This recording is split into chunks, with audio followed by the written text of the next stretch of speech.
Film don't lie, back for UGAsports.com. Been a minute in the offseason here, but when news breaks for the Dogs, Dayne and Brent jump into action, even though technically, if you're watching this live, Brent's on in multiple locations at this moment. So with different shirts.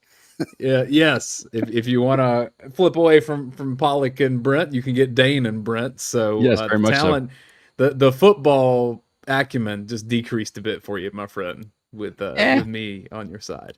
But I can tell some jokes, so we can get there. Georgia not joking around with the running back transfer Josh McCray from Illinois. We're going to look at some plays from him, what he did for Illinois in a pretty stacked and I would say very efficient running room for the Illini with Bielema. He, toward the end of the year, Brent, that's when you saw a lot of play happen for him. First 5-6 games, not a whole lot from McCray at Illinois. Yeah, and what's interesting, like you look at his, and this is not somebody that's like on my radar to, hey, I'm going to go watch this guy. He obviously wasn't a big time threat for Illinois' offense, but as a freshman, like he's been at Illinois for 4 years. This will be his 5th year of college football. 549 yards at 4.9 a pop, forced 31 missed tackles as a freshman, and then basically did nothing the next 2 years. A little over 200 yards total the next 2 years, and then popped towards the end of this last season and became, like you said, a dynamic sort of a combo with him and Lawry, something like that. 21. I know, just flipping back and forth, watching the games. 21 was the other guy, and then they bring in number 5 a little bit as the scat back. But he's, in terms of just thinking about McCray in general, what he is and what he can be, watching him, he almost looks exactly like Roderick Robinson running from a size, speed, style standpoint. And obviously Georgia has Roderick Robinson, but he hasn't always been healthy and or can't stay healthy. So this ensures that you have, to me, a thunder to Nate Frazier's lightning. I always wonder how these guys end up on Georgia's radar, and in some cases with transfers, it's been they made a play against Georgia. You saw that with London Humphreys with a touchdown for Vanderbilt. You saw that with Dom Lovett in previous years. That's a pretty consistent way to find them. In this case, I had the thought of, this is a guy that played running back at Enterprise High School in South Alabama. Not too far from the area where Del McGee is still the king of the roost in Columbus, Georgia. Like, I used to cover that viewing area, and Del McGee's name and that whole West Georgia, East Alabama going into South Alabama. Wouldn't be surprised if somewhere along in the way of recruiting, and I'm not sure about camps, but in the recruiting process 4 or 5 years ago when Del McGee was still right in the thick of it for Georgia, if this is a name that just got passed by, you never know. Well, it's also the portal in and of itself. Like, hey, you probably, by the way, that what they probably do, a lot of it is if they don't know it, where do they think they instantly go? What's his PFF grade? Whether they like to admit it or not, they probably go there because his PFF grade this past year, his rush grade, 84.5, like really good. So, it's one of those where, they're in the portal. Did they individually grade out well at PFF? All right, okay, let's at least dive into the tape, and we'll do that now. Let's do it here. Starting against Purdue, 3rd and 2. And yes, this is a big back, 235, 240, depending on which bio you're looking at. And plays low to the ground, Brent, on short yardage situations. Very much an asset for Illinois last year. He is definitively their short yardage back. Like, we think about, was it the Notre Dame game that they tried to use Cash in a 3rd or 4th down situation, almost as a surprise tactic? Nah, don't mess around with that. This guy does a good job of, and I watched, we have the highlights and pieces here. I also watched the game against South Carolina and the game that was right before that against Northwestern. And because he didn't get his, the carries were, I think 17 was the most he had in the game against Michigan, but ability to see creases, stay low, stay square, and find first downs, very much a strength of his.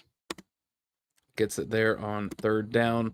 Getting down here in the red zone at the 11-yard line. Coach Donnan's always told me you never want to be at the 11 because that means you have a short yardage situation. Yeah, you can get the first down here, but it's going to be difficult. Not on this.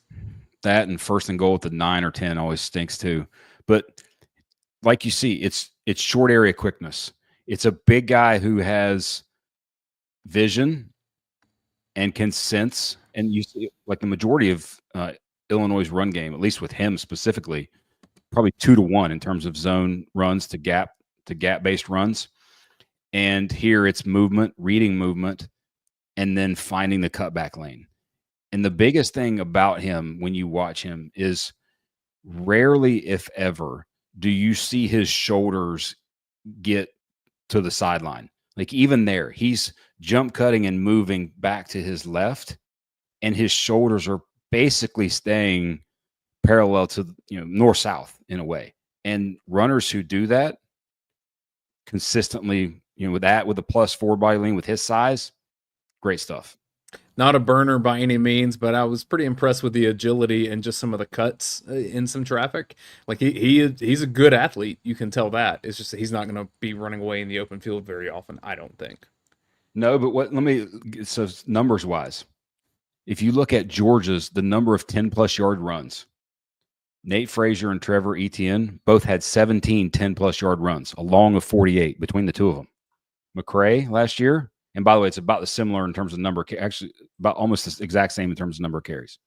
McCray had 17 10-plus yard runs and a long of 60, which the long of 60 was against South Carolina when it was late in the game and they were trying to stop him. But still, same thing here. All right, let's get the big guy in space and always going north-south, bouncing off dudes. Well, when I pause this here, do you think that that's going to end up being a touchdown? Probably shouldn't have been, but... No, you don't think that, at least not based upon what you're showing at the stop point. But again, watch shoulders always square, always working north-south. Like he's not dancing. If it's dancing, it's sort of one cut and go. And what's interesting I always want to, all right, I was trying to think, who's the Georgia back that fans have seen from him? And the way I think to best describe his style is if Dajon Edwards was 6'1", 235, where it was just quick movements. I'm not going to just burn you, but I'm never going to get squared up. I'm going to slither off. Their lower body tackles are going to slide off of me. This guy does that same sort of thing. He's just 6'1", 235. Yeah, very few wasted steps. Like everything kind of has a purpose for why they're heading in that direction. It was a 3-touchdown game, if I remember right, against Michigan State. Yep. 9 carries, 3 touchdowns. And this is a kind of a bounce out. This wasn't really designed to go this way, but you do like to see the vision there from a running back that can take a bottled up line of scrimmage and bounce it out. Yep. Stiff arm. And you don't, like, as a safety, if he actually gets out in the open space like that, that's bad news for defensive backs. That's a business decision trying to tackle him.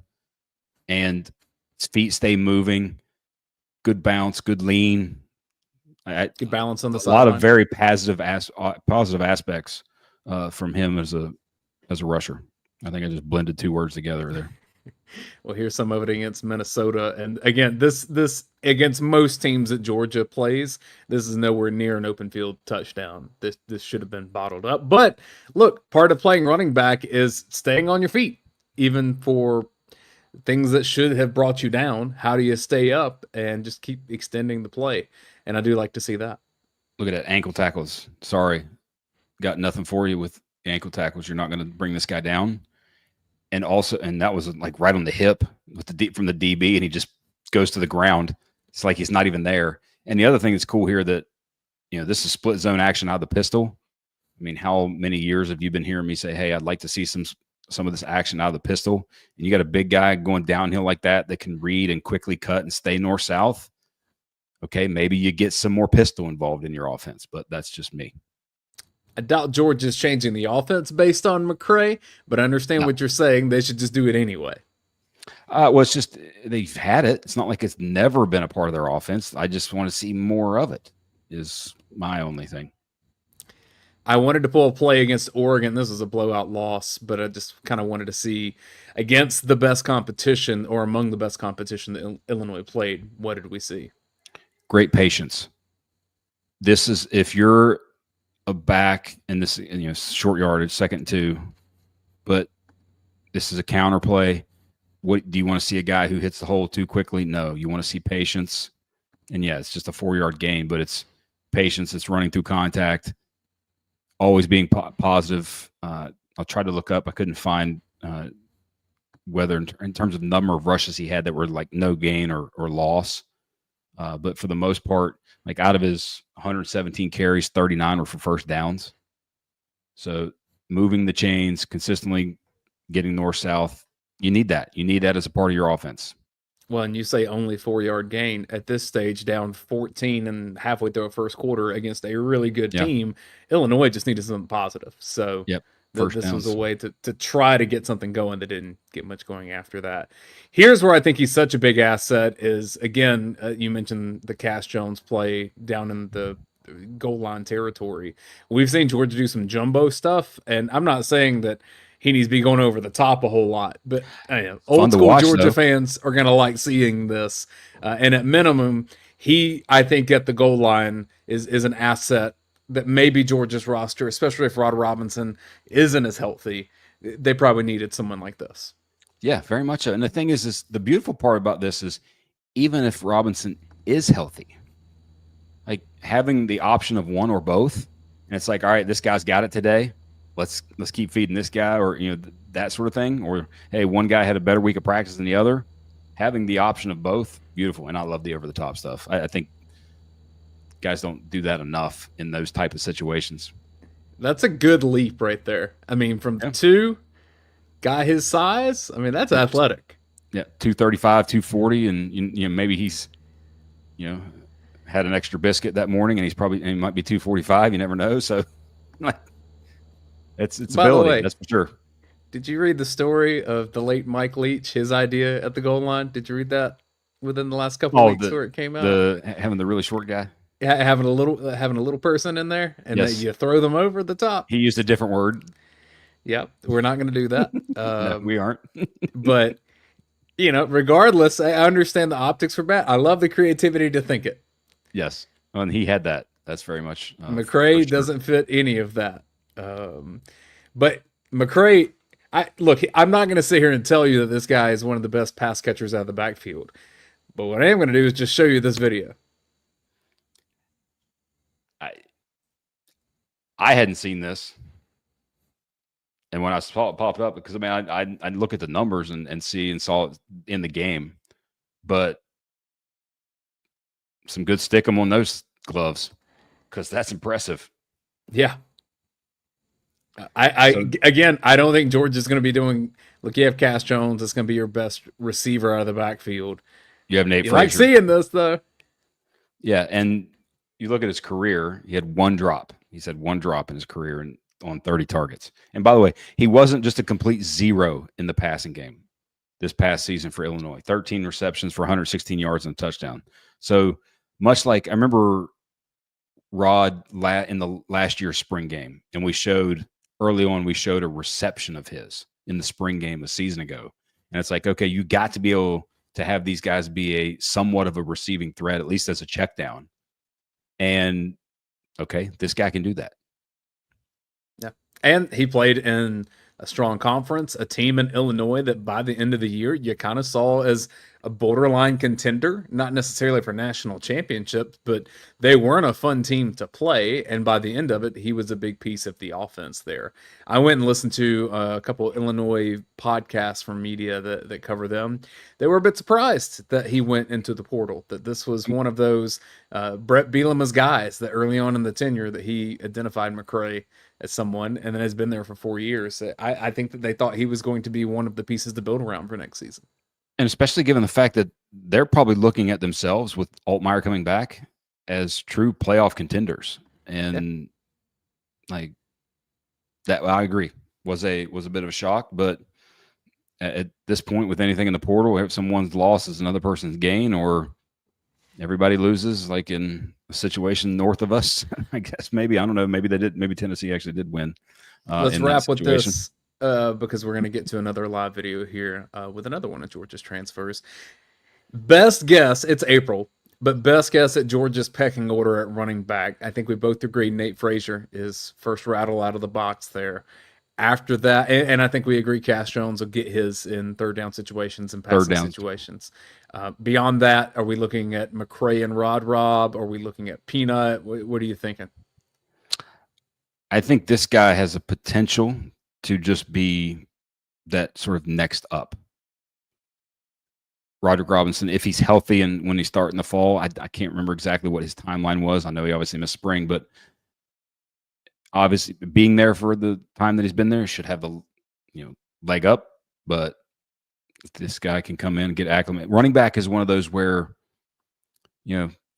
Frazier played against Clemson and had to. And in a pinch, all right, go run the ball. Here's the ball. Go run with it. That's the easiest form for this and thing with this position. But I barring Chauncey Bowens kind of taking a big leap and taking that sort of next back status, I think it's going to be a combo of these guys. I mentioned we did a live show on Sunday night, me and Roddy Nabulsi and Anthony Dasher reacting to the transfer news. And in some ways, I was a bit surprised that Georgia was in the market for a back, only because I felt like they had 5 that they felt pretty solid about. But then I used the anecdote. Georgia also had Todd Gurley, Keith Marshall, Nick Chubb, and Sony Michel, and they still had to start Brendan Douglas at a game that year. It happens. You need running backs, and maybe 5's not enough. And so, especially if you're going to play 15, 16 potentially games, you definitely need it. Hey, we'll have more Film Don't Lie coverage. One more transfer if you want to hop over somewhere else on our channel and see that. Subscribe to us on YouTube, like us on Facebook, and you'll be seeing more of us as we ramp up into the summer and then into the 2025 football season. For Brent Rollins, I'm Dayne Young. Thanks for watching.